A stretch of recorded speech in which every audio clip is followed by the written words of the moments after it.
एक दुख ये कि तू मिलने नहीं आया मुझसे, एक दुख ये है कि उस दिन मेरा घर खाली था। देख मत छेड़, छलक जाए ना पैमाना सबर, हम ज़माने के रवैयों से भरे बैठे हैं।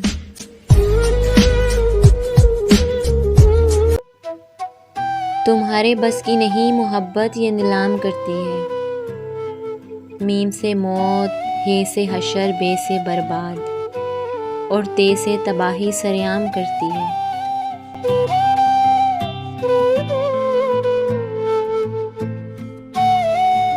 जिस खास के लिए आप खास नहीं, जिस खास के लिए आप खास नहीं, उसे आम कीजिए, किस्सा तमाम कीजिए।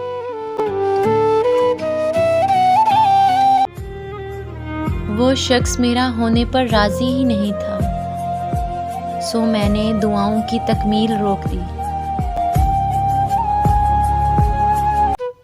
फिर न हो मखमली तकियों की ज़रूरत मुझको, तेरे बाजू जो कभी मेरे सरहाने लग जाएं।